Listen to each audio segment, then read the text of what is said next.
Okay. Hello, and welcome to this edition of the Jolly Heretic. I'm sorry we're late. It's his fault. It's his fault. And I've got the video being mirrored, being mirrored currently. So I can do that. Look, and it works. Look that. I don't know if Charlie has that, but I have that. So hello. So we're going to talk today. Anyway, sorry, I'm all discombobulated. I've been just signing to the old entropy, chaps. Just signing to the old entropy. I'll just do that. Just a sec.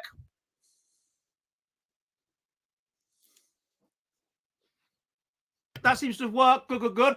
Yes, and hello, and welcome to the Jolly Heretic. We're, of course, online public house, which meets on Mondays at 7 p.m. UK time, 2 p.m. New York, which we discuss based science and research, which is increasingly expunged from our woke joke universities. And I am increasingly having with me these days my good friend, originally from Edinburgh, Mr. Charlie Veitch, who now lives in Manchester. I was watching... So hello to him. And yes, so cheers, everybody. So cheers. Yes, hello, Charlie. So cheers, Rauno, rep on me. Yes, he sounds Finnish. Hurligan, Gurligan, Capis, Saludo, Prost, Proust. Hello, King Laffrey. You're in a silly mood, it seems. Hello, International Lizard. Cheers, Kevin. Cheers, All-Seeing Otto. Cheers, True Leo. Walkden Massive. Slanger, look back and Slanger var. And down the hatch, yes. And welcome to the Jolly Heretic. And we are going to today be discussing some of the more interesting things that have occurred over the last week. We'll be answering the questions that were sent in last week. And if you have any questions, you can send them in on YouTube or on Entropy. And if we can answer them today, we will. Otherwise, I will research them in detail and you will have an intelligent answer within a week. YouTube have been buggering me around. They've been taking the questions and the money, but I can't actually find the questions. So I've got a pen and paper. I'm going to write them down. So, all right. So cheers, everybody. Cheers. So, Charlie, I was thinking, what do you want? What is that? Is that eggnog or something? Oh, it's cloudy apple juice. Very nice. Cloudy apple juice. Excellent. Good stuff. Now, hello from New Zealand, diverted flight. How are you doing? God, it must be very early there. It must be about very late, very early, very late. And I reckon it's very early. I reckon it's about 7 o'clock in the morning in New Zealand. That's what I think. Or 8 o'clock even. So it looks like come, says Lee B. Yeah, that was my initial reaction. Yeah, it's a giant a bull's load. It's taurine. It's good for my masculinity. I've got decreasing testosterone in my mid-40s. So they do produce a lot of semen, bulls. But I forget which animal it was that produces the most semen. Beefy, very beefy taste. No, but I mean, there's a particular animal that produces, like, if you consider its size, it produces a huge amount of spunk. But I forget which one it is for now. It's a rare half Brazilian, half Scottish species. It's very rare. Yeah, it's probably half Scottish. Yeah, it probably is. It's probably half Scottish. And it's probably a nonce as well. Two things I want to look at today. One is, we'll save it for the second bit. But I mean, what's happening in Britain over Islam is it's all kicked off, and it's all kicked off today. In fact, I don't know. We want to sort of look at that first, as opposed to Google. But I mean, with Google, I mean, it kind of relates. But I mean, isn't it quite extraordinary that I just don't understand it? You've done more about computers and programming and people that use maths and shit than I do, and I find it amazing that it didn't occur to them that this wouldn't kick off. That people would obviously type into Google to Gemini medieval knight or whatever. And then this would happen, and then in an age of social media, there would be a reaction. It's almost like they wanted the reaction to test how far they could go. What do you think? Well, I think, as you say, yeah, once the blueprints were in motion by the diversity, equality, and inclusivity people at Google, who are probably on like $500,000 salaries per year, once they'd signed that off, they had no choice but to follow it through. And as it came closer to launch date, that they had to release it at that latest batch of AI, the Gemini stuff that had to be number one, they couldn't back down. So yeah, like what we're seeing is Google, by trying to be so anti-racist, generating some of the most racist images I've ever seen, Ed. I just have to say to my audience, we've got people all around the world. Hello to the lazy people in America and Canada who should be at work right now. It's mid-afternoon. It's like 2 o'clock in the afternoon Eastern time. Lunch break, Fate. Lunch break. Oh yeah. So good. Crack open another Bud Light. Sorry, Miller Lite. But yeah, like I saw Ed, and I'm actually very traumatized. like it's the most racist thing I've seen. Someone tricked the very woke Google AI to produce images of the founding fathers eating watermelon in chains. That's hilarious. And Google AI put a very diverse group of African Americans in that situation as the founding fathers. And they also, of course, put black and Northeast Asian and presumably perhaps Jewish Nazis. Yes, fully diverse. Like there's like anything for a white Nazi. But they must have known that would happen, though. They must have understood and computed. Or is it that so they didn't know that would happen, that these people are so focused on their idea and on virtue signaling and on being one step ahead that it just doesn't cross their mind that this is going to happen? Yeah, well, like a bunch of drunk college students that have crashed over the edge of a bridge into a ravine. That they knew it was coming. They knew it was coming, Ed, but they had to launch it on that date. They had to fulfill the diversity, equality people, and there's nothing they could have done. And they've just withdrawn all ability to generate images. I signed up for Gemini Pro because it's like a free 2-month trial, and I canceled it straight away, although it's still valid until April. And I've been trying to get Google to generate some beautiful based images, but they've cut all image generation at Google Gemini. It's gone, finished. And I managed to get it last week to do a tribute to my wonderful, beautiful girlfriend, Laura. I said, generate a Scottish person. And it showed a kind of ginger girl, but then an African man, you know. And I thought, okay, well, at least they got the ginger girl right. You know, it was halfway there. Maybe there's some hope. But then someone sent me an image of like generate ginger people, just images of ginger people.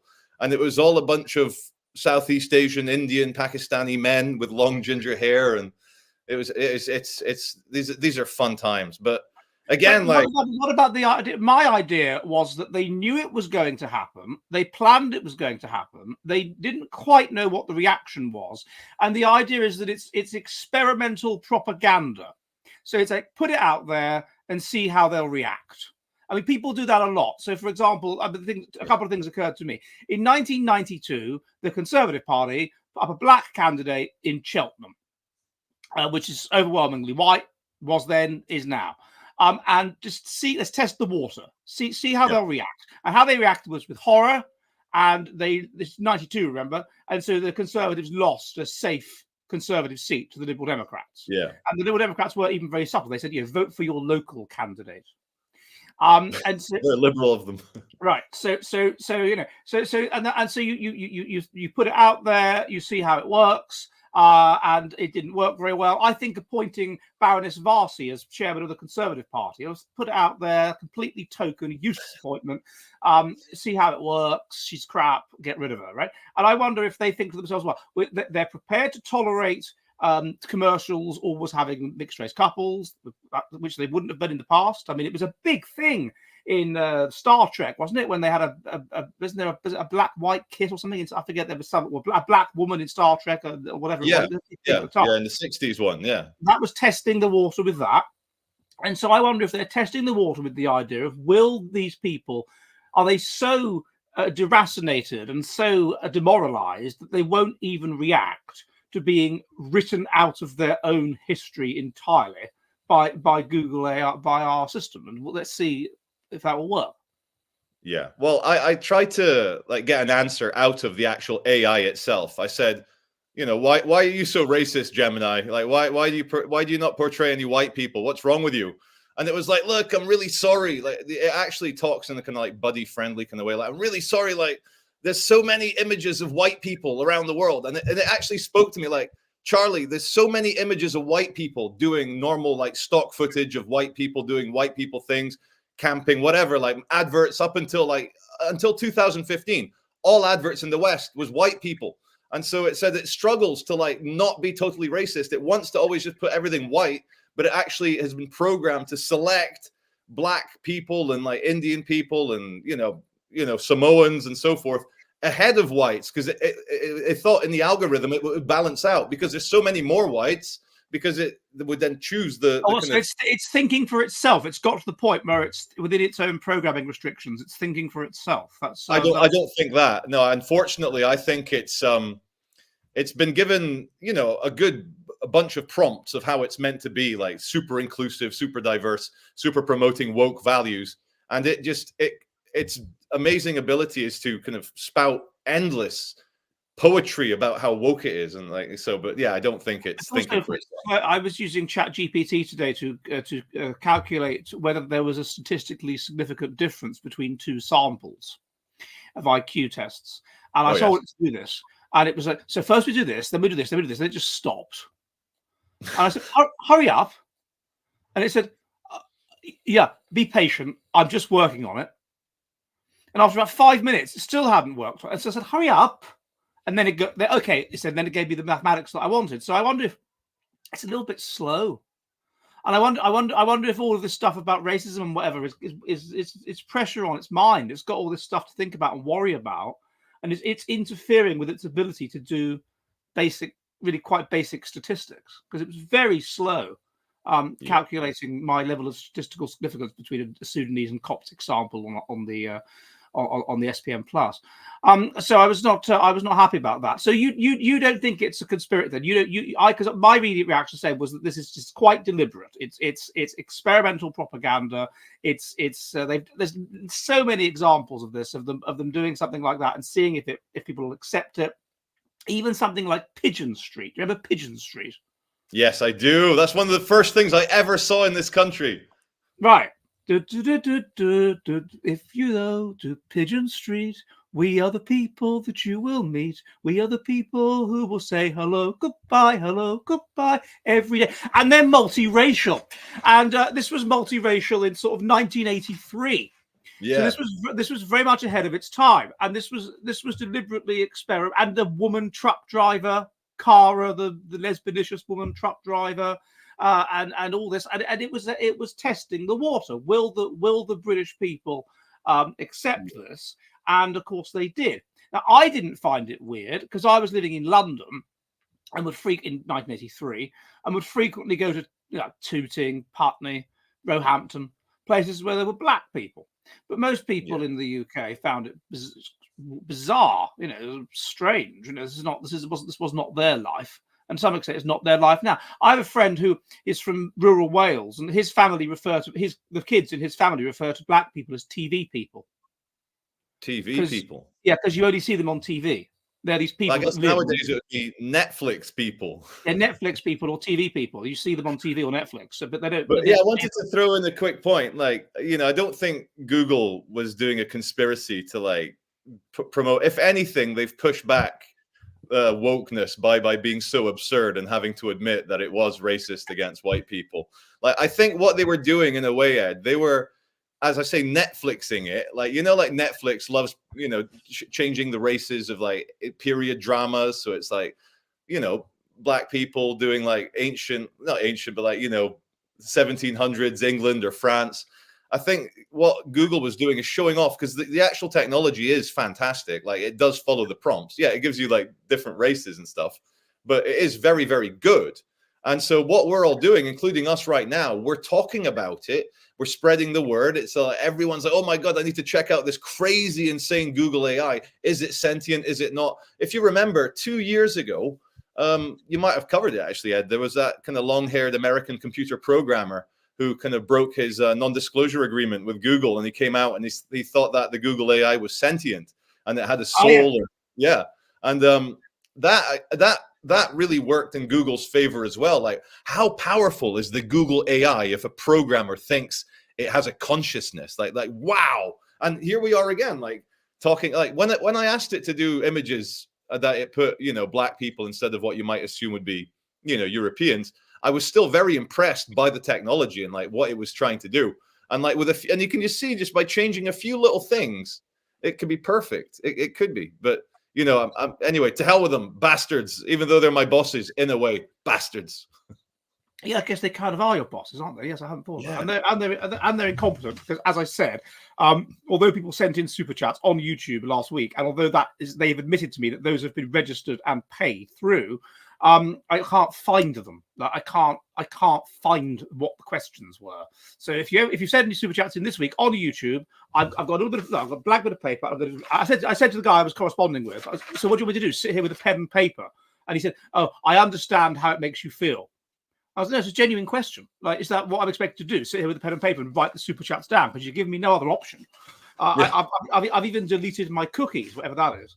Why is everybody wearing a tea? It's not a tea towel. It's a scarf which I use as an ersatz cravat. And by the way, whoever it was that mentioned, it's not a metal cup. It's a pewter mug, which has been in the wars. Too much cheersing. But yeah, okay. Well, we don't. No, I think they were testing the water. But anyway, I kowtow to your superior knowledge of this of the computing area. Now that's very much. I thought I'd start on that because I know that about half of you are American. Tankard. That's the word, Finn Merkel. Yes, tankard. And we have a resident. I forgot the poem. We have a resident poet here at the Jolly Heretic Public House, Mr. Quinn, and he has written the following. According to Google, the Pope is a black man. Talk about cope. Finding images white. You'll be there all night. Are we bereft of all hope? Excellent. That's very good, Mr. Quinn. If you would like to buy Mr. Quinn's book of Jolly Heretic Poetry, then it is, of course, available on the old Amazon, as are all my books. And if you're new, please subscribe. It helps us violently if you do that. Subscribe at thejollyheretic.com, which is my Substack. Subscribe at Jolly Heretic on YouTube, and subscribe to Charlie's channel, which is Charles Veach, which you will find also on the old YouTube, of course. So good poem, Paul. Yes, sorry, Mr. Evans. Sorry, he says that I hadn't. You're quite right, Mr. Evans. Or Dr. Evans. Sorry. What I should have done is read it first when he sent it, worked out exactly how it was metered, and then read it to you. But in my arrogance, in my hubris, I didn't do that. I just thought I could just read it. I feel that poem could have had a much deeper emotional impact had you read it out in the. Let me do it properly. Hang on, let me do it properly. Greetings from the Canaries. Tonight's poem. According to Google, the Pope is a black man. Talk about cope. Finding images white. You'll be there all night. Are we bereft of all hope? There we go. That's better. That's better. That's BAFTA standard. BAFTA standard poetry reading. And so, as I said, Mr. Quinn's book of Jolly Heretic Poetry. And if you're in the Canaries, hello, people in the Canary Islands. I've been there twice. I'm a fan of the Canary Islands. I saw dolphins there. They were very friendly. And have you been to the Canary Islands, Charlie? No, I've not, but I'm just thinking I've been to the Cape Verde, which is a bit further south, just off the coast of Senegal. Yeah. Well, hello, if you're watching in Cape Verde. I know I did find once that I have a viewer in North Korea. Now, the internet is very limited there. I assume that's a member of the North Korean government or a member of the North Korean. Definitely be North Korean. They're probably looking for like who can they try and send money to subvert the West or something. And you were on the short list. So, if you're watching, President Kim, hello, and do get in touch. I will happily research anything you may feel is useful.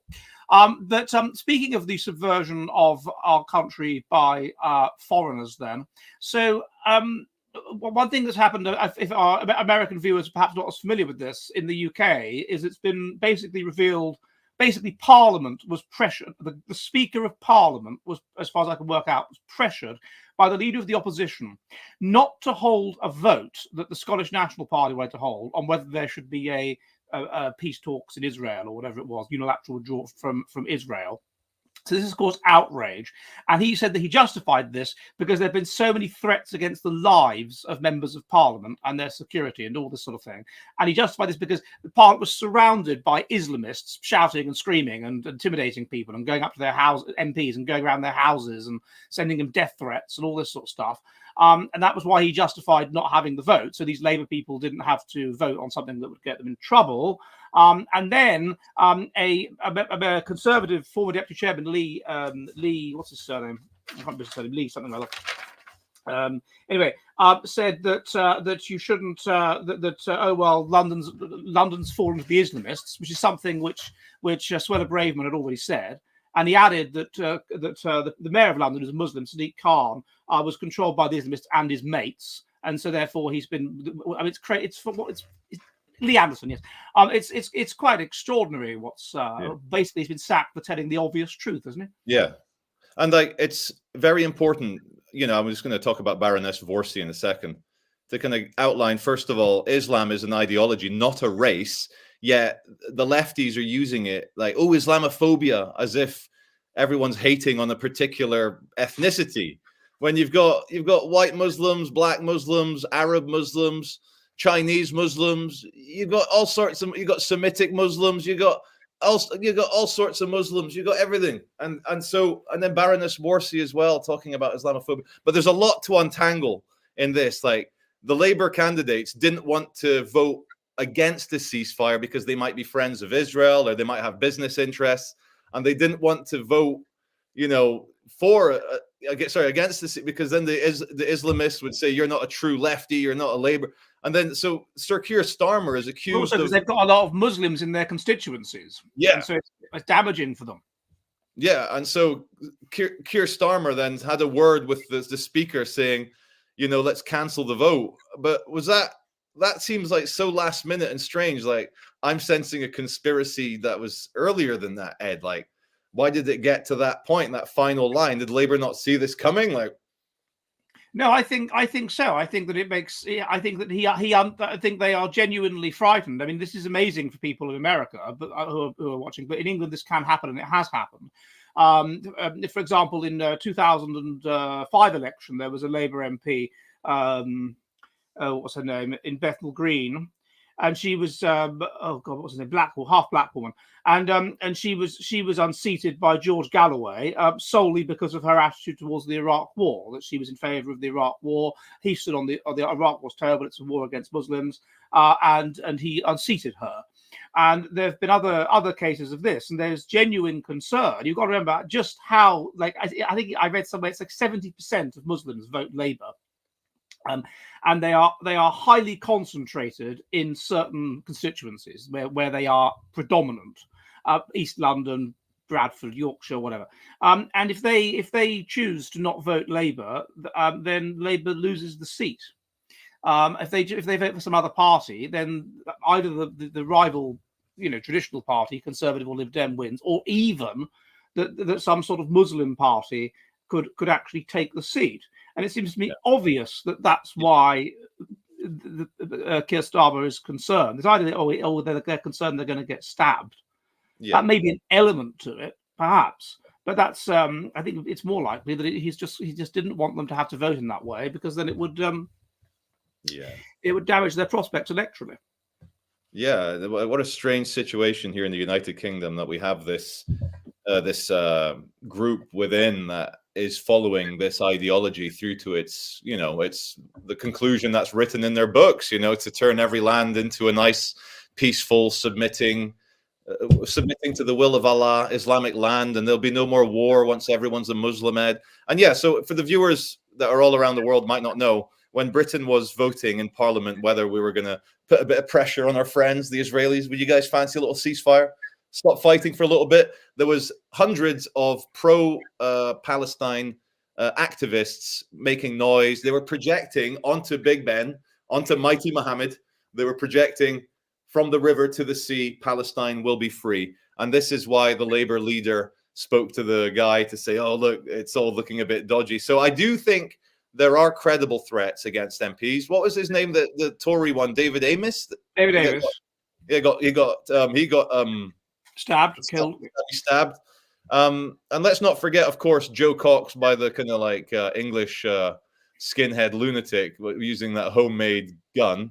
Whilst we're on the subject of MPs getting assassinated, but they have been recent. I think there was a Jewish Tory MP, his constituency office got firebombed, and they've been also pro-Palestinians outside another Tory MP's personal home, where his young children or his children are. Anyway, and so there is, I think, and now the reason I think it's going to escalate is because we all know Israel will fulfill its military objectives in Gaza, and they're going to knock shit out of Hezbollah in the north as well. And there was that U.S. airman outside the Israeli embassy in Washington, D.C. Did you see that Eddie set fire to himself a few hours ago? Yes. Yeah, and so all the pro-Palestinians are saying, look, even these white American soldiers are seeing just how righteous we are with Palestine. And I think as the Israeli war effort advances, we're going to see more and more horrible Islamist attacks in the West, because the whole ideology of it builds up this like beautiful medieval, like emotional, like you are a martyr. There's paradise waiting for you. Like Islam should be number one.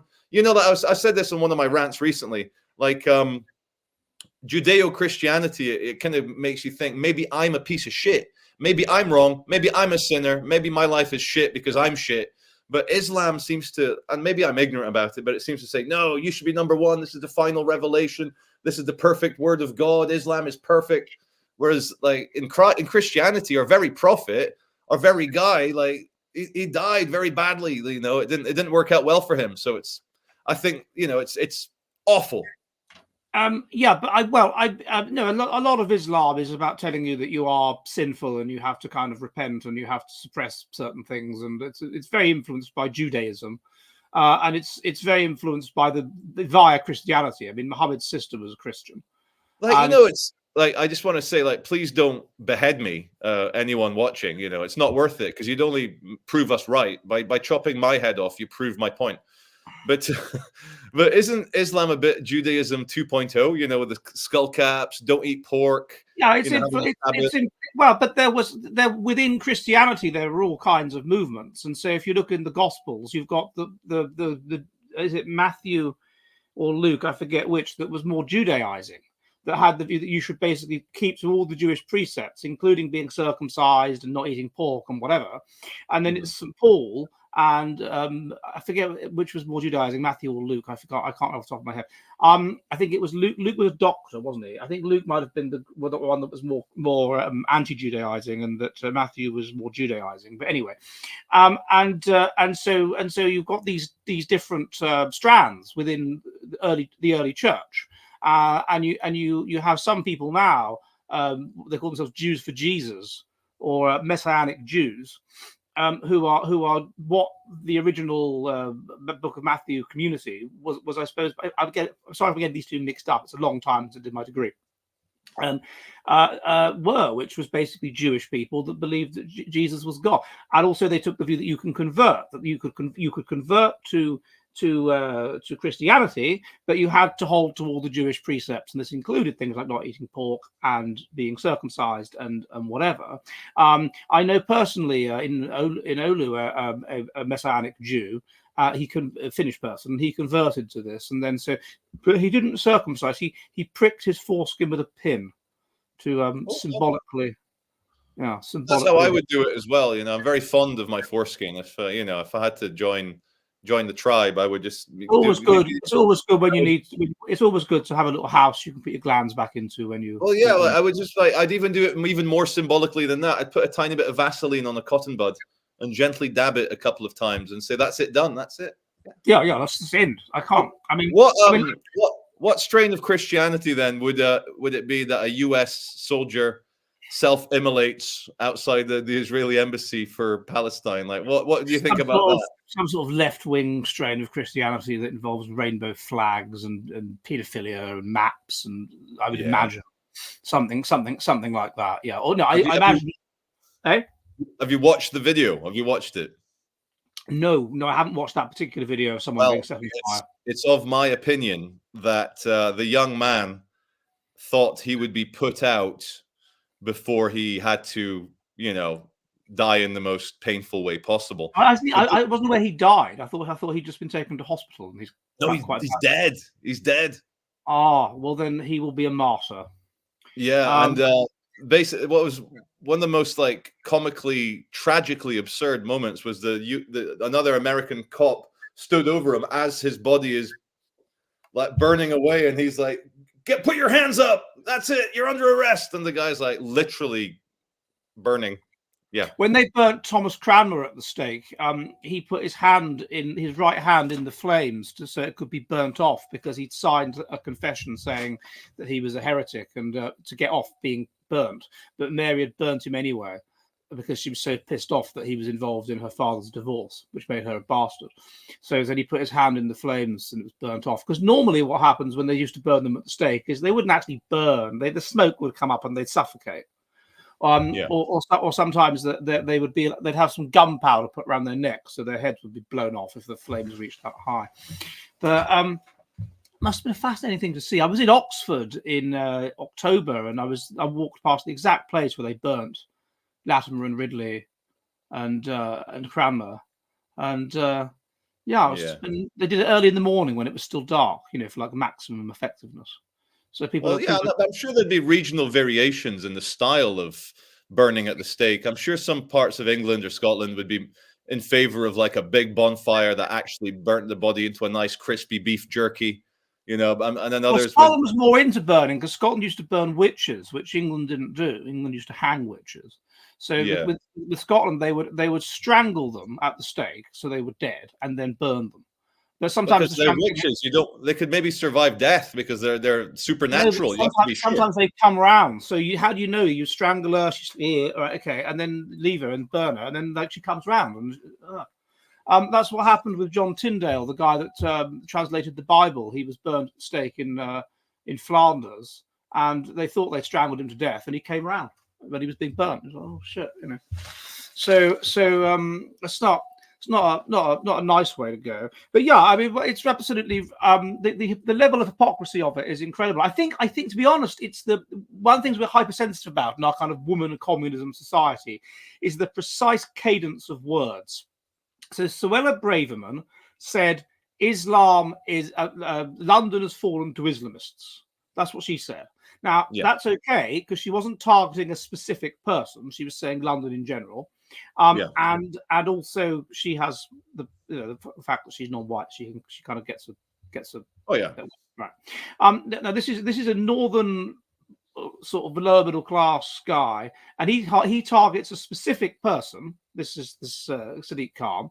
He says that Khan is controlled by Islamists, which, to be fair, if that's true, he should probably provide evidence for that. I mean, that's an empirical statement. And then he says. And he's handed London. His exact words were, "He's handed London over to his mates." That was the term he used. So he's saying his mates. He used the term mates as well, colloquial term, are Islamists, and that's enough. It's targeting one person, and it's this kind of almost lack of deference. Yeah. And the implication that they're his friends that seems to be enough to have done it. But if it's obviously wrong, then why react in any way to it? I mean, I'm sure the bear has excellent protection. Because he's not because he doesn't have protection of being, an ethnic minority, so he's not allowed to express his opinion openly. And also, he sounded a little bit too working class, a little bit too Tommy Robinson, maybe a bit Stone Island on the arm, So I think it was the way he said it rather than what he said. So Suella Braverman, she's whatever, more articulate than him, I don't know, and she was slightly more vague, and she gets away with it, but no. And also the terrible thing about it is that it's all the media are going on about at the moment. There's just Lee Anderson. It's almost like a psyop. They should be going on about the fact that Parliament has been corrupted by the Palestinian mob. By the fact that it's got to a point where Parliament is surrounded by this mob, where you've got this Annalisa Dodds and these other members of the shadow cabinet and whatever, like being threatened as they leave. Basically the mob has corrupted Parliament. There's a mob in the land, and Parliament will vote to appease that mob, and therefore democracy is subverted. And they're not talking about that. And what a great mixing, my enemy's enemy is my friend, the LGBT left-wing cultural Marxists together with the Islamists and the pro-Palestinian and the old school left-wing anti-Semites all coming together in this union to intimidate everyone and also because they don't control high positions of earnings or in companies, or they're not, well put together people. To use your phrase, Ed, a lot of them are spiteful mutants, and I'd be full of spite as well if I was a mutant. And actually, no, I wouldn't. I'd rise above it. But they are trying to. It's kind of like emotional, childish. Like a bully at school. He bullies because he's got a bad home life. Well, these people have got a bad mental life, so they kind of bully society in their own way. And they've realized that if they mob up together in these big groups, they can intimidate, and they're having an effect now. And I just hope that I hope that Britain in our long tradition of letting it get really, really bad, so then everyone can get behind it. Give them enough rope so they hang themselves. I just hope they're not waiting for a big terror attack to start raining it in. So far, I mean, Academic Agent, who's been on this channel, a friend of the shows, has been on down the Jolly Heretic many times, thinks that we reached peak woke in 2020 when people were, the chaos of the George Floyd riots and whatever, and people kneeling and I'm so terrible that I'm white and all this stuff. And that now that it's drawing back a bit, they're realizing it's gone too far, and the lack of military recruitment. So that problem has really, really focused the mind of the elite, so that it's gone too far. And this is the Google Gemini thing is making people see that it's gone too far. And I assume that this is making people see that it's gone far too far. If the speaker and the leader of the opposition and whatever are intimidated, and the system is corrupted, and so maybe they're trying to draw it back, give them enough rope, let them show. Now that the elite have changed their mind. First of all, they were thinking, okay, we can control the masses by balkanization and by questioning everything which makes sense of the world for them, such that they just feel confused and dysphoric and do what we want. And now it's gone so far that they're so dysphoric that they're reacting against it strongly, against this wokeness. So therefore, wokeness has to, and the wokeness which is basically upholding the regime. So the wokeness is now threatening the regime. So the wokeness itself has to be turned on, or at least forced to to be drawn back in, rather than like the Reformation and the magisterial versus the popular Reformation. The popular Reformation went for it, smashing up the churches, whatever. It went too far. It caused a war, so they shut it down. And I wonder if that's what's going on here. Well, yeah, I mean, and I think in terms of culture wars, and it's very interesting how the Tory party, I mean, obviously our prime minister is of an Indian heritage, and we've got Suella Braverman, who's from Mauritius, I think, but probably from an Indian heritage herself. We've got James Cleverly, who's seems to be half black, half white, or similar sort of thing, and Kemi Badenoch is Scottish. Another married name, but she's as Nigerian as they come. And so it's quite a masterclass, actually, when you're going to smack people down who would automatically call you racist. To use people of an ethnic minority is pretty good chess move, actually. Yeah, it is, because there's no. I mean, these people are. I mean, Kemi Badenoch has the black. My friend Lipton Matthews calls black privilege, which is that he as a black person, he can just go for it, and no one can call him racist. And everyone wants to come on his show. Like, he can get really, really senior people on just because he's black, and they want to be on the show of a black person because it looks good. Yeah, like, I want to have Brazilian privilege, but my Brazilian ancestry is European, so I fail, and so I'm not allowed. I don't have I would never try and get an N-word pass. It just wouldn't work for me. If you were a black Brazilian, though, then think of the heights. Nothing would hold me back, Ed. I would have the #1 rated free speech show on YouTube. If you could do what you like, if you were a black Brazilian. If we have any black Brazilians watching, hello. Yeah. What's Portuguese for cheers? Saúde, which means health. Yeah, saúde to our people, our viewers living in the north of Brazil. They also say chin chin, chin chin, chin chin. Chin chin. Yeah, I've not been to the north of Brazil. I've not been to Brazil, but were I to go to Brazil, I imagine I'd like to go to the north of Brazil, because I imagine it's not touristy at all, because nobody goes there. Nobody goes to the north of Brazil. Oh, well, no, they do. The northeast is good for surfing, and since we became woke, the state of Bahia, which is like lots of black and like former slave colonies and stuff, is very nice, with lots of beautiful beaches. Don't forget the Amazon as well, the river. The young like travelers on their gapia, darling. Gapia. They love a bit of like traveling. What you do is you do north of Venezuela along the Caribbean coast, Ilha Margarita, darling, and then you get a taxi ride down to Manaus, and then from there you get the boat down to Belém on the coast, darling, northeast Brazil. Yeah. I've not been there. I'm planning to go to Egypt next. That's the plan. My son had the idea because he's learning about the pyramids at school. And then I looked into it, and there's some quite cheap ways of getting to Egypt if you're lazy and you want a package holiday. So since the whole Palestine thing's got a bit excited again, I've had a look at holiday deals in Morocco, Tunisia, but Tunisia is where that guy on the beach in 2015 with the 33 British tourists.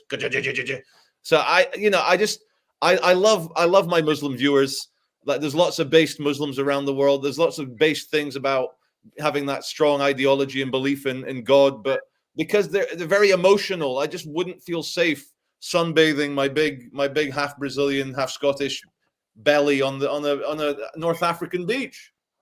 Yeah, well, I wouldn't. I don't generally sunbathe. I don't bother with that. So I wouldn't. I'd be in the bath. Looking at you with your beautiful, nice, light-colored eyes, you would get kidnapped so quickly by ISIS or Al Qaeda out in Egypt. Like, you'd get smuggled across the border into Gaza to be used as an extra hostage. That's what they do across the Sinai. They would have you in one of those tunnels into Rafah. I didn't know, because if they've read my book on Islam, then in my book on Islam was a lot of people on the far right got very upset about how pro-Islam my book on Islam was. I just basically argued they're pretty based. Yeah, and we can learn a lot from them. So if they've read that book, which admittedly has not been translated into Arabic as far as I know, though I do have an Arabic Wikipedia page, and a Persian Wikipedia page, not an English one that was taken down by woke campaigners, but in numerous other languages. If you want people to read about me on Wikipedia, Arabic Wikipedia. Well, I want to just jump in, like a caveat. Islam may be based, but they're very emotional. And I'll drink. There you go. Well, I was going to come on to that later, actually, because that chap last week sent in that super chat about pessimism and Nietzsche. Yeah. And I was researching about that. And his argument was basically that you should be emotional. But anyway, look, I'm going to come to that in a minute. So where was I? Hang on, it's sort of a weird noise. You can't just drop me on a giant Nietzsche. You should be emotional, and I'm like, wow. No, tell me more. I'm going to turn to it after the thing I say in the middle of the show. Okay. So if you're new to Jolly Heretic, hello. Welcome to Jolly Heretic. We are an online public house. We meet on Mondays and Thursdays at 7 p.m. UK time, 2 p.m. New York, which discuss based science and based research, not Thursdays anymore, sorry, Mondays, which is normally expounded from our woke joke universities. And so if you have any questions or anything to do with based science, based research, whatever, then you can send them in either on the old YouTube, either on my channel or on Charlie's channel, or you can send them in on Entropy. Link is pinned, I believe. Or whatever. And if it's a complicated kind of question, I'd like to thank. I have two questions from Carl Habermas, which I will have to research, Mr. Habermas. What is the psychology of self-immolating soldier and spiteful mutants in different countries? Anyway, so I'll have to research those. Then, of course, you can send them in anytime you like on the old Entropy or on YouTube as part of super chats or super thanks or whatever. So do that, and most importantly, please do subscribe here, subscribe your Jolly Heretic, subscribe on Charlie's channel, Charlie Veach, and subscribe on my Substack, jollyheretic.com, where you can get all of the spiciest content that I daren't put on YouTube, and in-person interviews and vlogs, including with Charlie, and all kinds of fascinating stuff. That's how you can really support my channel. Yes, and you can also buy my you can see the links in the description. You can support the channel on Subscribestar, and you can buy my books, all of which are available on Amazon. And my latest book is The Naked Classroom, The Evolutionary Psychology of Your Time at School, which is so you can go over and do that. You can donate through Bitcoin, and I've never actually checked my Bitcoin, but I assume people are. I've no idea about it. Good. Now, that question we had last week, Charlie. So we had a question, you see, and it was about. How did I write it down? Let me see if I. Just a sec. So questions. Yes, and it was from Despair. And he says, speaking of wanting to fight or not, would you talk about pessimism someday? I always found it interesting to think about what kind of people were Schopenhauer and Nietzsche from a scientific perspective, a pessimism of weakness and one of strength. Well, that was very interesting. So I didn't know that much about it. So I looked into it. And as far as I can work out, basically, Schopenhauer is arguing that it's almost Buddhist, that we have the will. The will means we will do things. We will regret those things. We'll always be striving. And that means we're always going to suffer. There's always going to be pain. Pleasure is nothing more than the absence of pain. I'm not sure about that. I mean, did he never have an orgasm? I mean, surely an orgasm is an orgasm the absence of not having an orgasm? I don't know, but anyway, pleasure is the absence of pain. Life is suffering. We're in the worst of all possible worlds. It sounds almost left wing, doesn't he, Schopenhauer? We're in the worst of all possible worlds, and we just have to grin and bear it. Now, I mean, what kind of person is he? It seems to me almost like I'm listening to a woke person. I'm listening to an angry teenager, and I'm listening to a woke person. The life is full of regrets. The best for the humans is to not exist. Pleasure isn't the worst thing. Pleasure is an absence of pain. I don't understand that. Surely there are things which are proactively pleasurable. I mean, if you're a woman and you've got a clitoris and your clitoris is stimulated, is that the absence of the pain of not having your clitoris stimulated? No. Logically, yes. Yeah. It's not, is it? It's not. It's proactively pleasurable. So I think the idea that there's no neutral, that pleasure is an absence of pain. Maybe Schopenhauer is seeing the orgasm, what the French call the small death, la petite mort, as being like being in the void, and like being born for Schopenhauer is being ripped from the perfect orgasmic void, placed into a rotting meat sack with a knowledge that it is going to die, probably alone, confused, scared, and shitting itself. And so, yeah, I guess like his baseline is the void. So to argue against you, Ed, the pain of not having an orgasm is life, and only in orgasm are you free. But surely it's the build-up. It's the build-up to the moment of orgasm that is pleasurable, and then there may be the petty death where it all sort of explodes out, if you know what I mean. But it's the moment of the explosion that is pleasurable. But the loss of self, the loss of self is beyond the pleasure. Is the pleasure? Then it's the loss of self, and then you're done. So I'm not sure that follows. It's the loss of self is not pleasurable. It's the build up. Essentially, it's the moment of loss of self that's pleasurable. But the loss of self is just a nothing. It's just an oblivion. The build up is the rush of blood to the head to when you're reach oblivion. Rush of blood to the cock.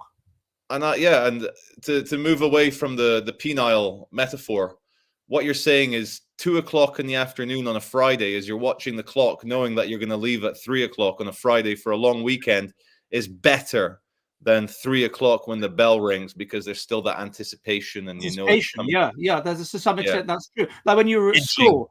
When you were at school and there's no more school today, no more school tomorrow, no more school for 2 whole days. Hip hip hooray! It's the Friday when you leave school that's great, but by Sunday, you're like, it's Monday tomorrow. I've got fucking school. I find the depression hits me Saturday night, because I know it's only Sunday the next day. The only good part of the weekend is Friday night. That's it. Friday night is why everyone goes wild. You got 48 hours off of the world. You know, if you're that way inclined, you can take your lysergic acid tabs. You can take your magic mushrooms. You can take your DMT, anything where you can be screaming like a maniac at people out in public and get yourself arrested. Actually, no, I wouldn't recommend ever getting arrested on psychedelics.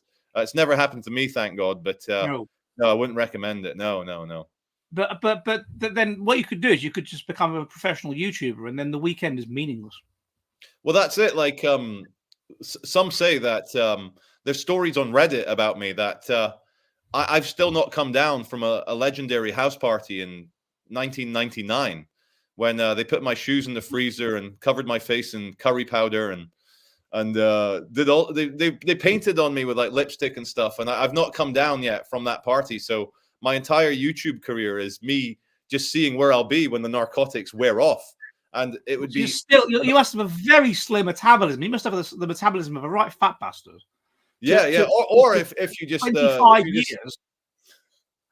Oh no! If you physically damage your brain hard enough during that house party, you never know what long-term effects you can have. You know, you can go on for decades. Still in your system after 25 years.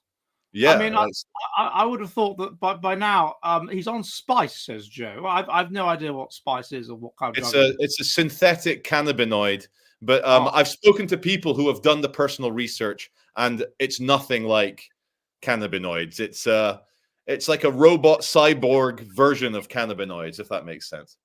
Okay, well, you have to be careful what you say, because if you want to enter America, then you have to have never taken illegal drugs. No. So I would say this: yes, I've taken drugs, but it was when I was at university in the Netherlands. Yes, where they're legal. Also, taking drugs is problematic. I just consume them when I find them. I never take them. Oh yeah, that's true. It's true. Yeah, you don't steal them. There's that. That must be what they mean. Yeah. Yes. And also, you can take things like nutmeg. It's perfectly legal. So, as I've said before, don't take nutmeg. The people that say that nutmeg has some hallucinogenic properties are lying. It's horrible stuff. Don't snort nutmeg. I'm giving you that bit of free advice. Okay, Did you find it out from a friend as well? I did it myself. Don't snort nutmeg. You will piss your kidneys out for days afterwards, and there's absolutely no benefit to it. So I don't know if we have anybody in the chat that's enjoyed nutmeg. Do we have anybody in the chat that's enjoyed nutmeg? If we do, I'd love to know. But I would strongly advise against nutmeg. Okay, so anyway, what I was going to say though about this, so yeah, that's Schopenhauer. Now, from what I can work out, Nietzsche is saying that he is a Dionysian pessimist. Oh, and this is the idea that's slightly different from Schopenhauer. So Schopenhauer is saying that life is awful, life is terrible. You might as well not live, but just resign yourself to it and just get on with it till you die. By which logic, you should probably just kill yourself. But anyway, yeah. Nietzsche is saying you should be a Dionysian pessimist, i.e., you should use your awareness that life is pointless and awful and full of suffering to come up with a way of overcoming that situation, and you should do that by basically entering a strange fantasy world. So like Dionysus, you should join the mystery cult. You should worship Dionysus. You should basically send yourself mad. You should live in a fantasy, turn your life into a poem or a novel. Like basically self-delusion, live in a fantasy as a way of overcoming something that deep down on some level to be true, which is almost like what kind of a person that has borderline personality disorder would do. Come up with a false reality and negotiate the awfulness of life via that, but on some level you at least accept you're clever enough to know that it's true. That seems to me like the bullshitters, like call them for what they are, like abject, nasty bullshitters who lie and fantasize all day. Surely but surely they put so much effort into bullshitting. Why don't they try and pursue a minor dream or do something useful or start a small business or something? There's so much time. They want that instant gratification of bullshitting, bullshit. Well, yeah, I mean, that's what Ted Kaczynski said. Ted Kaczynski said that ultimately we all understand that life is pointless and awful and dreadful, and we're in this severe evolutionary mismatch. And so what we do is we come up with just sort of ways of distracting ourselves from that fact. But that if life wasn't industrial, if we were living on farms and stuff, then life would be nicer and we wouldn't have to distract ourselves from that fact. We'd feel fulfilled. So it's the modern condition to feel unfulfilled. I'm with the gitan smoking, sexy left bank intellectual Albert Camus. He said the only philosophy, as you know, is whether you should kill yourself or not. And so I think that's his way of saying to people, like, stop moaning, stop Schopenhauering, stop this. And also, didn't Camus in his book The Rebel, did he not fight against that Kantian self-delusion? He said that instead of deluding yourself with like religion or fantasy, you should maybe try and pursue an absolute grabbing, like a manly grabbing of the absurdity of life itself. Now, I've got this wrong on my channel. I actually misconstrued Camus' ideas as saying that rebellion is like the Kantian thing, creating a delusion and a fantasy. But I actually had to go back and reread it. And actually, no, he was actually saying don't join a religion or a fantasy, but face the absurdity of life head on, bravely like a man. But then he died in a horrible car crash. He did. He didn't commit suicide in a car crash. Yeah. He tried to face the tree like a man, and he died. Interesting way to go. It's interesting people that die in accidents, like Rod Hull. He died in an accident, didn't he? He fell off a roof trying to mess around with his aerial. He died basically in a hilarious way. And then there was who was that guy that played Q in James Bond? He was like 84 years old, and he died in a car crash. Oh, did he? Yeah. You can imagine, like, now, Bond, now, 007, we have a very interesting case for you. You have to go to... Oh, shit, tree! Fuck, shit, ah! And that was sort of the end of him. Yeah, okay, now we have a question from Dino Legovich, 1964, who says, France passes laws making criticism of COVID jabs punishable by jail, plus €45,000 fine. Is this excessive, and are the regimes sensing the guillotine? I've looked into this, and it's not quite as you're saying, Diana Legovich. They did have a law which they were going to pass, and the opposition raised the fact that this would mean that you would be punished by going to jail for criticising the idea of COVID jabs, and you would get a €45,000 fine. And therefore, they amended the law. Now, they didn't amend the law such that it wasn't a crime to, engage in disinformation or whatever, but they amended the law such that you couldn't be specifically jailed and massively fined just for criticising COVID jabs in themselves. So it's kind of half right, but yeah, it's obviously a very, very draconian and frightened law that they have to even consider bringing in a law like this, because what is there to hide? I mean, either these jabs are efficacious or they're not, and if they're not efficacious, then people should know about that. I personally take the view that they're probably just placebos and don't really do very much. But if there's problems with them, then we should know. So it's an appalling idea to have any kind of law which restricts free discussion of these jabs, but it's not quite what you're saying. Are they sensing the guillotine? I wouldn't have thought so. I would have. No. I think we're too hubristic at the moment, our leaders, to be. What do you think? Do you think our leaders are sensing the guillotine, Charlie? No, I don't. And a lot of this fighting disinformation and stuff is pressure from the social media giants, Twitter, Facebook, and the other ones as well, that they don't want people abandoning their sites because it's all bullshit and like fake scams and Russian bride adverts and enlarge your penis shit. And so a lot of it is they want more money for advertising on these platforms, and so they want to fight the bullshit without, but coming back to the kind of specific misinformation thing, I almost lost my YouTube channel during lockdowns for questioning the jibby jab on the Chinese coffin sneeze. And there've been many. I even feel scared to talk about it now. I've got PTSD from almost losing my channel. But many studies recently have shown that the jibby jabs can have given you side effects that COVID did as well. So maybe the jibby jabs were giving people a minor form of COVID more than they thought, and it hurt people a little bit. Well, that's what they'd have to do. That's the nature of a vaccine, isn't it? It gives. But they were selling this one like it wasn't. They were selling it like it wasn't that. We all know traditional vaccines. You get like a dead polio or a dead yellow fever or whatever, and then you're vaccinated. But they're saying, no, we don't give you that. We just give you a tiny little instruction for one little bit of its spike, and so yeah. No, anyway, I can't say anymore. Can't say anymore. Of vaccine. That's where it comes from. Vacca, cowpox, smallpox, wasn't it? That guy. It was these women, these dairy maids, never seemed to get smallpox because they were immunised against it via their constant interaction with cows. And he noticed this, did Jenner, and he thought, I wonder if that'll work. Very clever. Well, sorry, just to jump in, my Crohn's disease, I saw a documentary about it. Europeans with Crohn's disease, which is basically a super overactive immune system, were the survivors of the Black Plague, and gives us. Yeah, so do you have Crohn's disease? I do. I have to inject myself with this you weird. Poor bastard! My history teacher, Mr. Doran. Hello, sir. He had Crohn's disease, and God, he'd get so ill at school. And you'd be like, oh God, are you all right? And he'd have to. He didn't drive, so he'd have to get the train back to because he was a member of Opus Poor Dei, and guy. he did They an didn't Opus have Dei commune in Brixton.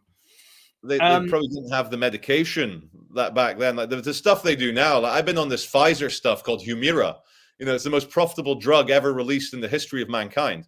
And I have to say, it took away all my symptoms and made me feel young and virile and powerful again. So I don't even have diarrhea from Crohn's disease. My symptoms are gone for years now. Balham, that's where he lived. And then I had a friend, and his son developed it, and then the son was so scared of eating he became anorexic. Yeah, Awful condition. Oh my God. How old were you when that developed? 30. So 13 years ago, it started getting bad, and I did get super skinny in my late 20s, early 30s because of it, but never like scary skinny, never like concentration camp skinny. But then about 7 years ago, I started on the medication where you inject yourself like a kind of like morphine pen. Medic, he's morphine, obviously in your soft bits, in your love handles or your leg or your belly. And I'm not scared of needles anymore. It does have the side effect that my immune system. Here's the thing. I am the person, Ed, that would never in my life ever get any wart or verruca. And then like a year into starting this Humira, I got my first ever verruca on my foot. And if the viewers never had a verruca, you can't cut it out because it's your own body growing the verruca. It jumps into your genetics, and so it creates a mountain of yourself into the verruca. So there's no line, there's no clear demarcation between yourself and the verruca. You are the verruca, and I would never have got that had it not been for the medication.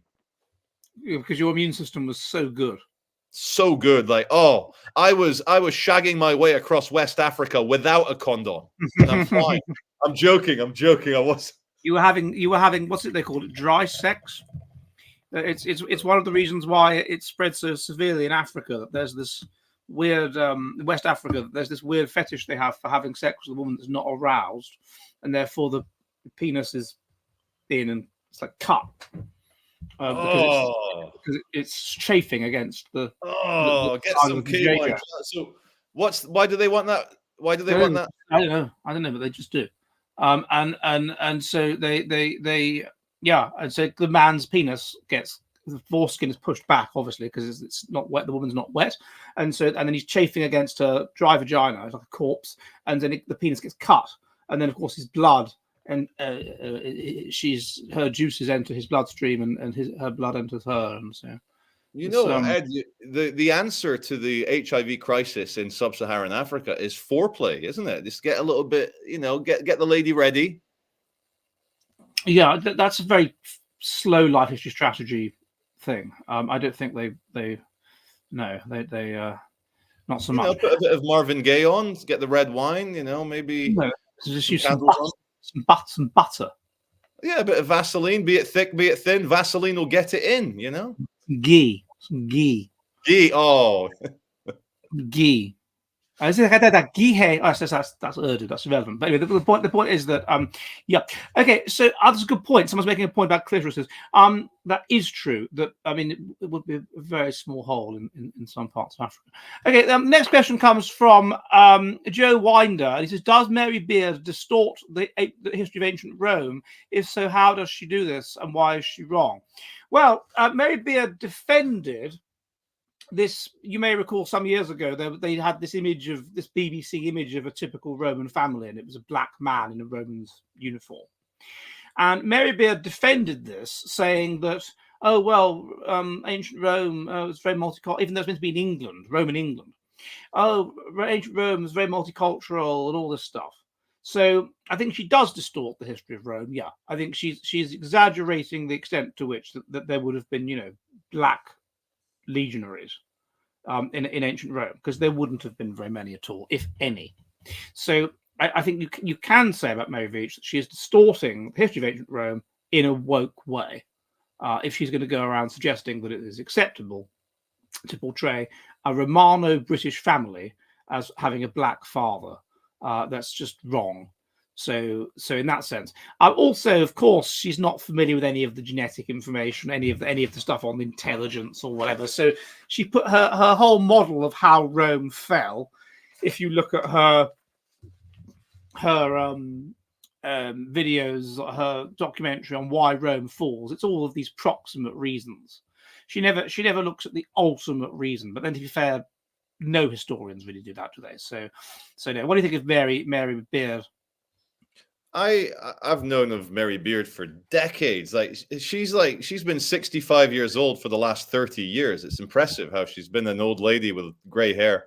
But never been a fan. Not familiar with her stuff. I know she's very highly respected in her field. But in terms of, like, as you were describing the Black Legionnaire and how Mary Beard said that there was the odd one or two, like, do you think that there's such a push to promote race swapping in major roles? Do you think maybe they have a noble cause to say, look, whether it's a white or an Italian playing this role or an African man, it's the performance that matters, and like, do you think they're trying to go? That's true. I think that's fair. Well, I think that was true. That's how it started off. I mean, I don't know if you remember. You might not have lived in the country at the time, but how it started off was that they would do race swapping in the theatre. Mm-hmm. And the attitude was that, oh, well, the theatre, that really is about acting, you know. But TV is much more about what you look like. And then gradually they had this change to it being TV. But I don't think it is. They're not giving the person the role because he's black. They're just giving, because you have all these extras that are black and whatever. They're not acting at all. They're just extras. So they're giving them the roles for political reasons. And they must know that children are going to watch that and assume it's real, and therefore are going to think that, oh, well, it was always like that, which of course it wasn't. So I think that that's where I think it becomes rather pernicious. Saying, okay, yeah, he's an absolutely brilliant actor. Why can't a white person play Othello, or why can't a black person play Hamlet or whatever? Fine, I have no issue with that. But it's when it's trying to imply that Victorian England was about a third black, which is what it's doing if it's extras. Don't tell me that, oh, they're the best extras. Extras are just people, most of whom can't act for toffee, who are just stuck in there, aren't they? So, but then it's no good. I think there should be a warning on films. I've always thought this. If the film is historically inaccurate in any way, I hate historical accuracy in films, there should be a warning on it. It should be stated, this is not true. Yeah. And this was the problem with The Crown, putting aside other problems with that thing, The Crown and Netflix, was that people assume what they're watching is reasonably accurate. And there's a lot of things that are just totally inaccurate and totally wrong. And I personally, as a peer, I just don't think it should be allowed. I think there should be a rule that they should have to be as historically accurate as possible. Yes.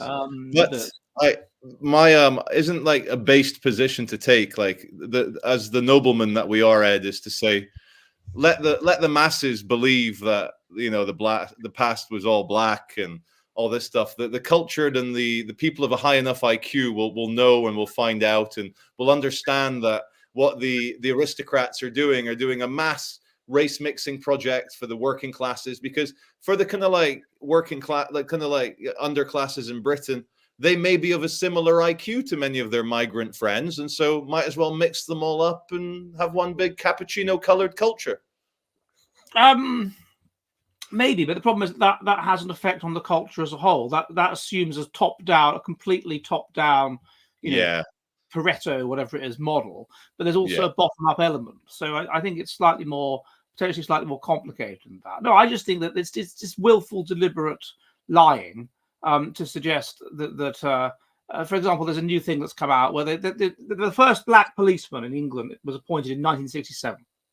Oh yeah, and that's a fact. And there's a thing at the moment set in the 20s that's coming out of film, Black Policeman. Right? No, and you're just misleading people. And there was something about with Jeremy Irons plays Chamberlain about Munich, and they implied there was some Asian woman as well. That's another thing they do. They write into it a woman.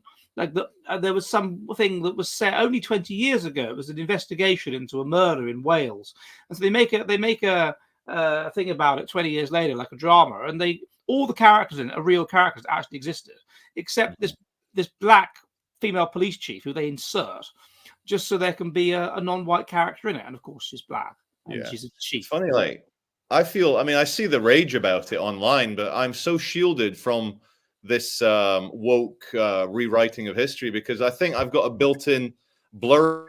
In fact, I block shows, or like if I start watching something and I feel within the first 5 minutes that there's a lesson for me because I'm a bad, bigoted, horrible person, I just instantly, and then my brain instantly forgets about it. I just don't like watching made up shit. So that's it. So if it's made up shit, I don't want to watch it. So that's it. I just don't watch such things. I went through a phase about 20 years ago, Ed, where I could not read fiction anymore. Like when I was for fuck's sake. I have I'm sitting in my room now. I've got in my cellar. I don't think I have any novels in here. What's the point of novels? They're long. They take ages to read. And you just know someone sat there and made it all up. It's just bollocks. Like, so bollocks. I don't want to fucking read novels. I'll read poetry because you're getting an insight into the psychology of the poet. I can't fuck about with novels. It's bollocks. Yeah, like, can you imagine if my YouTube channel, Ed, I scripted and wrote a show of me walking around and everyone was scripted? It's bullshit. It needs to be real. Real, exactly. I don't think reality is interesting enough. Why do you have to make shit up? I'm overwhelmed by reality. I can't handle your lies. Yeah. That's what my granddad used to say. So I'd rather read about stuff what's actually happened rather than stuff what he makes up. And that's true. That's a very wise thing my grandfather said. Step aside, C.S. Lewis. Well, yeah, but I suppose I don't mind. That's interesting. I don't mind reading old novels in so much as they give me an insight into the thinking and language of the time. But reading contemporary novels, I regard as a complete waste of my time. Right, Joe Winder says, did you listen to Lotus Eater's interview with ex-pilot Tim Davis? If so, what do you think of the conclusions he arrives at? What, if anything, do you think he gets wrong? I did listen to it. Yeah, I can't comment on what he got wrong because I don't know enough about it. But Charlie, what this guy was saying basically was just talking about the wokeification of the Air Force, which he was involved in, and how increasingly they are appointing people in all branches of the military, but it was the Air Force he knew about, because they're black or because they're women or whatever. And he was saying that he has friends a black friend, he said that I genuinely said didn't realize he was black. It never occurred to me, I don't know if he's exaggerating, but it never occurred to us he was black until someone pointed it out. He was just him. And he said that that guy is very able and has got quite far, and he now wonders, have I got that far because am I genuinely competent, or have I got this where I've got because I'm black? People want to know. Guy, that is a horrible thing to put on an individual's conscience, you know, because you've got to know, like, if you could get people killed. And so the idea that you've been over promoted, I mean, that must be a pressure on your shoulders if you're a soldier. You must not over promote people. And so if you think that you might have been over promoted, and he might have been, and he was saying that increasingly the only people that are applying for these positions are non-whites and white women, but no white men. And that there's just this big drive to over promote women and non-whites, which ahead of competence. And I think that's in the army, that's dangerous. It is dangerous. And I can just see that their argument from their side would be, oh, again, it's a very noble cause. We need to have an army and air force that reflects the ethnic diversity of society. And also we need to, because we don't have enough young black men or young Asian men, instead of going out on the streets and causing trouble, they should join. So I think that the aims are noble, but as you say, Ed, choosing some sort of social engineering over ability to fight and win wars, competency, is dangerous. Well, in many ways, it's the opposite of the other example that we gave, because the other example that we gave, thank you, Copio, compliments Charlie on the left. It's the opposite. So what we were saying before was we want it to, the aim is that people understand the truth about English history, and we will overlook the fact that this black person that auditions to be Henry VIII is a better actor because he's black. Whereas in this case, we're saying we have a higher aim, i.e., get them off the streets or whatever, but we will appoint the less competent person. So that's like appointing a bad actor. I mean, in that situation, it seems to me it's absolutely crucial that you appoint the most competent person in a military situation. I know it's always all these noble initiatives are always to try and push back the truth, the base truth, that different people have different abilities, different competencies, and there might be things you can say statistically about groups, and as much as they try and pretend that there isn't, there are and there will be, and I just hope that what happened to Boeing and the airlines and the problems with diversity ahead of competency doesn't happen to the armed forces, because it will be bad for us, Ed. It will not be good. It will not be good. I mean, the thing is, they used to have this idea. Now we have this idea of this inversion of hierarchy, where you black people at the top or whatever, and we used to have the opposite idea, and you'd appoint people because they were noble or because they were gentry, even if they were shit. Yeah. And it used to be, before about 1870, it used to be quite common that you could buy a commission in the army because you were a member of the upper class. And there were many examples of people that did that, and then they were shit. So the evacuation of Kabul in, what was it, 1846, and it was utterly incompetent, and loads of people were killed. And that guy had bought his commission. And what was it, Gordon? What was his name? No, not Gordon. I don't know what his name was, but the evacuation of Afghanistan. Yeah. No, I think of Kabul. There was the evacuation of British people from Kabul. It was about 1846, and it was chaos. And the guy that was in charge of it, he just bought his commission, and that was common. That members of the upper class would purchase a commission in the army. I mean, even as recently as World War One, if you've been to a public school, not a private school, but a public school, like a recognized public school, then they would automatically make you an officer. The assumption would be that you would you'd be a good leader. Yeah, and some of them were shit. But it must, I mean, not very shit, but just imagine the thrill of being an inbred upper class twit, sending thousands of young British men to die over the trenches just for a thrill, just for the laugh, Horrible. I don't think they thought it was a laugh, but well, not for a laugh, but for the thrill of war. If they thought there's no chance of any meaningful gain, they might thought how thrilling to lead a group of men. Yes, I think they did. Yeah. And the thing is, you're leading them, though. That's the thing. That's the one thing I would say in their defense is, if you are an officer, a relatively junior officer, like a captain, then you're much more likely to be killed than the men, because you're leading them. You're first to be shot. Yeah. So it's not like you're not taking a risk, but you can still take a risk with their lives by making a stupid decision. So yeah. Okay, the next question comes from hang on, what have I got written down here? It says Nikki Poulter, and she says, when freedom is out of reach, you've always got Charles Veach. Yes, that is true. That is true. When freedom is out of reach, you do always have Charles Veach, don't you, Charlie? Well, because I'm 6'5", so I could probably reach it for you. Like in the supermarket, I'll get the freedom down. Yeah. The freedom is high up. It's with the, because they put the stuff they want you to buy in the middle, don't they? And the crap they don't want down here and up there. So if you want something cheap, which they put on the top shelf, then that's what they go for. Now, I've only found this by chance because YouTube is so incompetent. But Sugar Coats Music 97 sends me 100 Swedish krona, which is about 10 euros. And he says, think I could spare a shilling or two for my Fingolian mate. Thank you very much, Sugar Coat Music 97. Skull. But yeah, Fingolian, that's a phrase they use, for the Finns. Yeah. If everyone could, because Ed has organized and arranged this weekly chat that we have, and speaking of the Fingolians, look how dark it is behind Ed. He's not going to see the daylight until mid-March. Look. Oh no! Now it's almost certainly very good, but it's almost certainly lighter here now than it is where you are.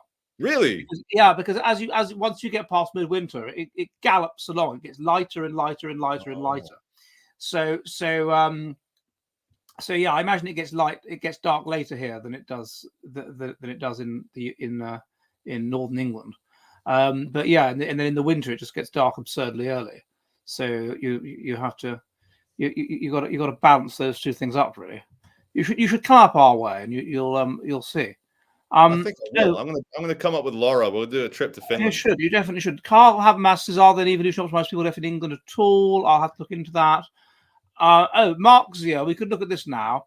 He says, like, what about science fiction? It could happen. I.e., would I read science fiction? In general, I don't like watching it because it's just some bollocks from some person's head. I don't know. But I've liked some science fiction film. I wouldn't read it. I wouldn't sit and read it. But no, I would.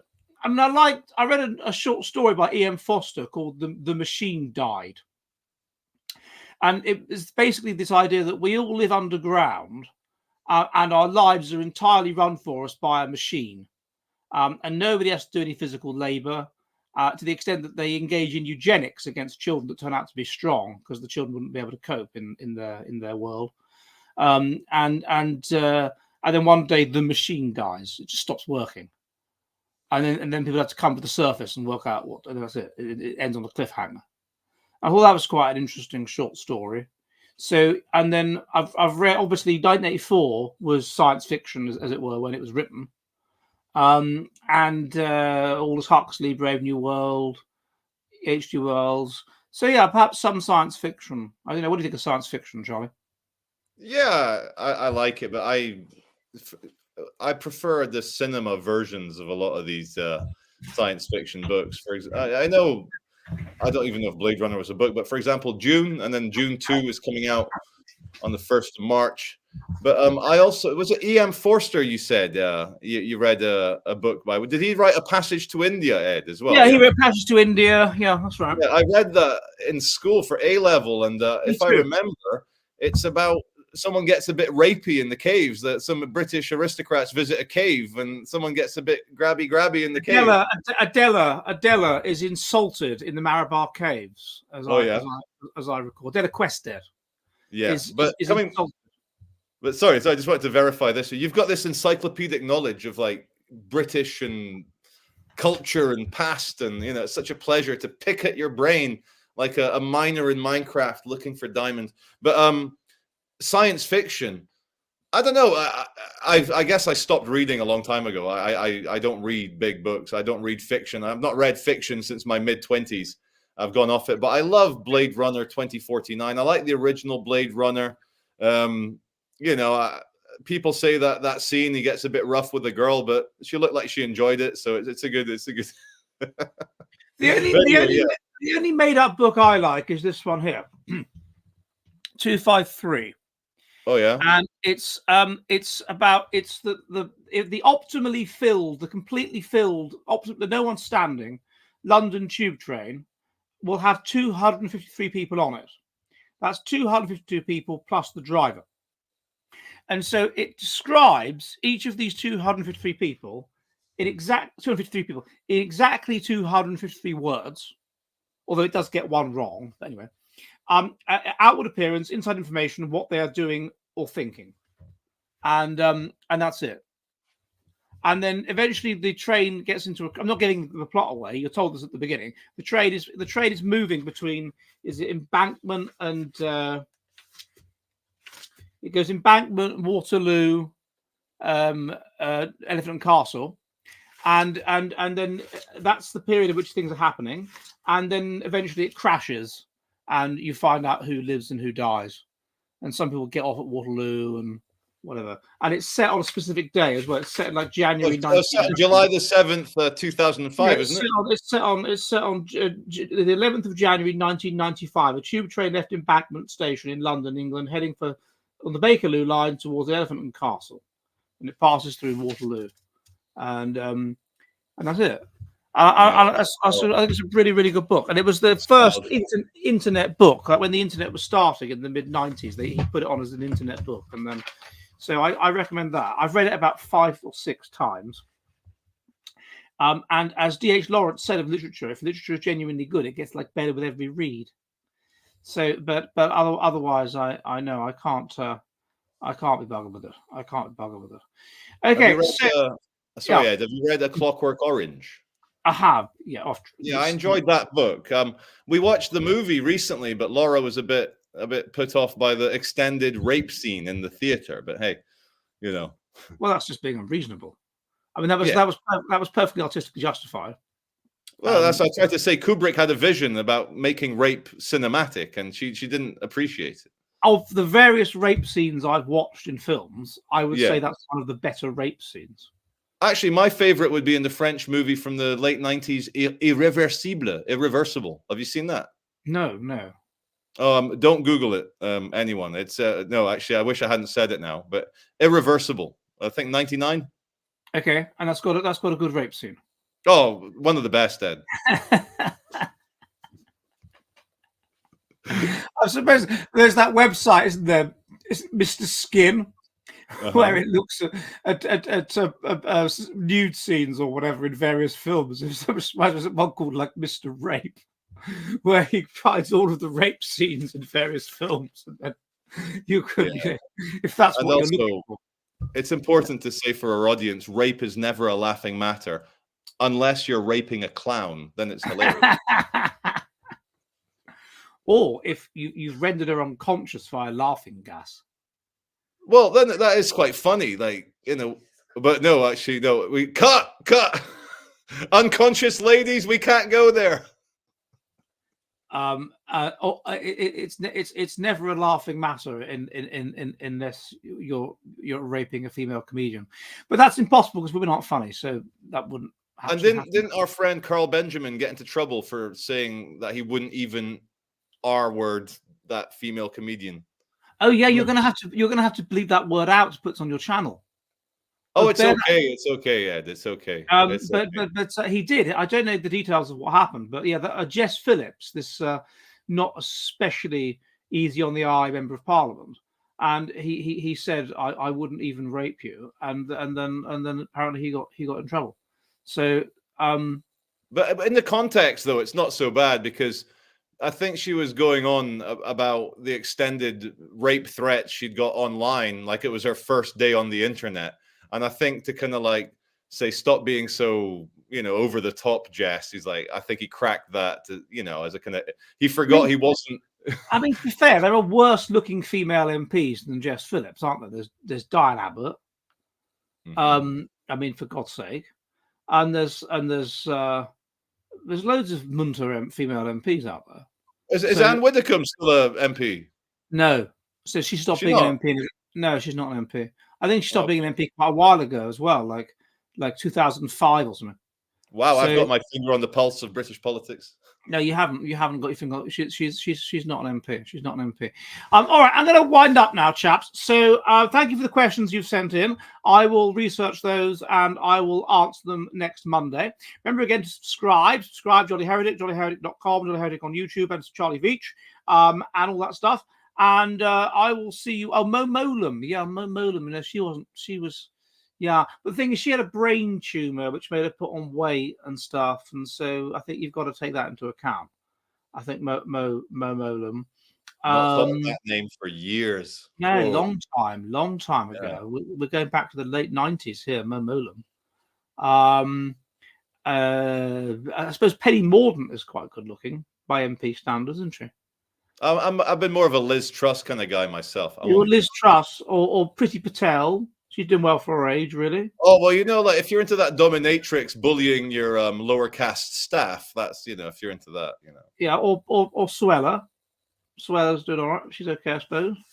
Yeah, she's she gives it to the muzzies. That's for she's sure. Our age. I mean, she's actually our age. It's extraordinary thinking, but she's wow. She looks like 10, 15 years younger than us. It must be that. Born 1980. It's and I can't think of any other ones that are good looking. I don't think Kelly Badenoch's particularly good looking. She's not. No, but she's got the London look with the kind of gap between her teeth. Yeah, she's got. That's a side of being highly sexual. Is it? Yeah, that's why they give in Canterbury Tales. They give the wife of Bath. Gat teeth was she. They put because it's a sign of being highly sexual. Which presumably get K Bandock is a goer. Okay, I will see you all on Monday, chaps, and goodbye. Bye-bye.